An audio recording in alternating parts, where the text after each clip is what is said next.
ছাত্ৰ-ছাত্ৰীসকল আজি আলোচনা কৰিম ক্লাছ 8ৰ অনুশীলনী 14ৰ এৰ 1 নম্বৰ প্ৰশ্নৰ পৰা 1 নম্বৰ প্ৰশ্নটো হৈছে যোগাত্মক সূচকযুক্ত সংখ্যা হিচাপে প্ৰকাশ কৰা মানে যোগাত্মক মানে 1 নম্বৰ দিছে টু দি পাৱাৰ -2 এই সূচকটো আমি ধনাত্মকত নিবলৈ লাগে এটো ঋণাত্মক হৈ আছে তো ধনাত্মকলৈ নিব লাগে গতিকে এটো কি কৰিবা যদি এটো ধনাত্মকলৈ নিব যদি এটো ঋণাত্মক থাকে উল্টাই দিবা তলত এটো কোনো সংখ্যাৰ তলত এক নাই মানে কি আছে এক আছে একটো ওপৰত যাব আৰু দুইটো ওপৰত আছে দুইটো তলত আহিব তলত আহাৰ লগে লগে এই পাৱাৰটো কি হৈ যাব ধনাত্মক হৈ যাব এটো হ'ব 1/2 পাৱাৰ কি হ'ব 2 এটো আছে 1 নম্বৰটোৰ आंसर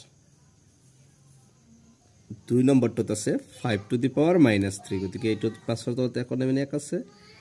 ফাৰ্স্টটো ওপৰত আছে তলত আহিব তলত আহাৰ লগে লগে এই ঘাতটো কি হৈ যাব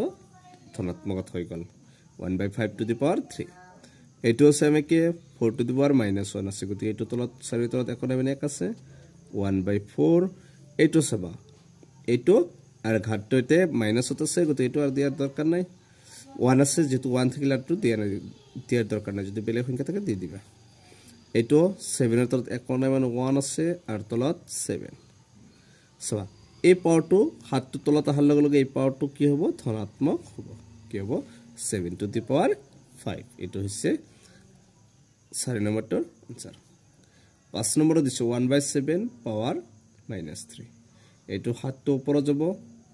হাতটো ওপৰত দিলে এই একটো ওপৰত আছে তলত আহিব তলত আহিলে লেখাৰ দৰকাৰ নাই এতিয়া পাওয়ারটো কি হ'ব ধনাত্মকত আছে এই ঋণাত্মকত আছে এটো কি হ'ব ধনাত্মকত হৈ যাব এটো হৈছে 7 টু দি পাৱাৰ 3 এটো হৈছে 6 নম্বৰটোৰ आंसर 5 নম্বৰটো आंसर 6 নম্বৰ দি আছে 8/3 পাৱাৰ -5 এটো উলটাই দিবা 3 টো তলত আছে ওপৰত যাব আৰু 8 টো ওপৰত আছে তলত আহিব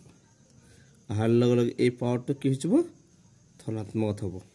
3/8 টু দি পাৱাৰ 5 7 নম্বৰ দিছে -5 পাৱাৰ কি দিছে -4 পাছৰ তলত এক নাই মানে এক আছে আৰু -5 এবাৰ চাবা এই ঘাতটো মাইনাস আছে পাঁচটো কি তলত আহাৰ লগে লগে এই ঘাতটো কি হৈ যাব +4 লৈ হ'ব এটো হৈছে 7 নম্বৰটোৰ आंसर 8 নম্বৰত দিছে -1/2 দি পাৱাৰ -11 তলটা দিবা দুইটো কি আছে তলত আছে ওপৰত যাব ওপৰত গলে কি হ'ব -2 তলত একটো আৰ লেখাৰ দৰকাৰ নাই একটো তলত যাব আৰু এই ঘাতটো কি হৈ যাব +7 হৈ যাব -2 দি পাৱাৰ 11 এটো হৈছে 8 নম্বৰটোৰ आंसर 9 নম্বৰ প্ৰশ্ন দিছে -2/3 পাৱাৰ -16 এটো উলটাই দিবা 3 টো ওপৰত যাব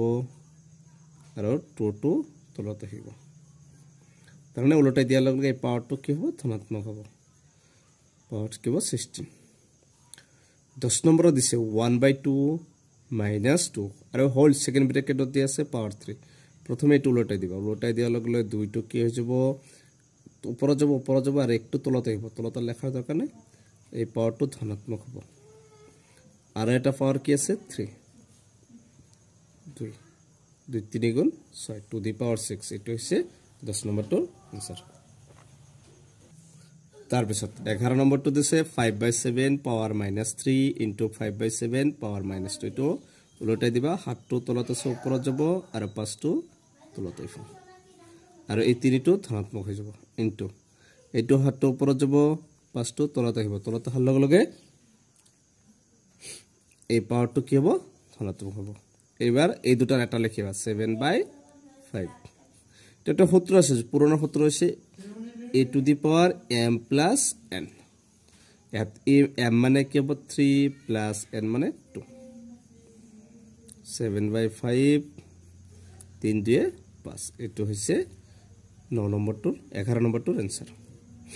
12 নম্বৰ দিছে 5/3 into 5/-9 into 5 to the power -4 5 নহয়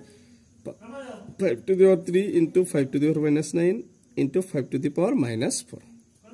এটো এটা সূত্ৰত আছে সেম একে সূত্ৰ m + n এৰ সূত্ৰটো কৰি দিম 5 টো এটা লিখিবা সূচকটো এটা লিখিবা আৰু সূচকটো 3 প্লাস কি হ'ব -9 প্লাস -4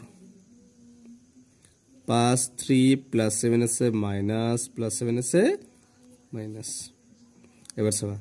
5 এটু কিব এই দুটা মাইনাস নিছে প্লাস 9 সারে 13 13 পৰা 3 গেলে 10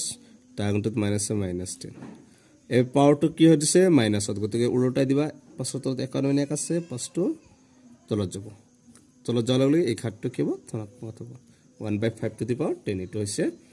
12 নম্বৰটোৰ आंसर গতিকে 1 নম্বৰ কেটা আটাইটাৰ आंसर সমাধান কৰিলো ইয়াৰ পিছৰ ভিডিঅ 2 নম্বৰৰ পৰা আলোচনা কৰিম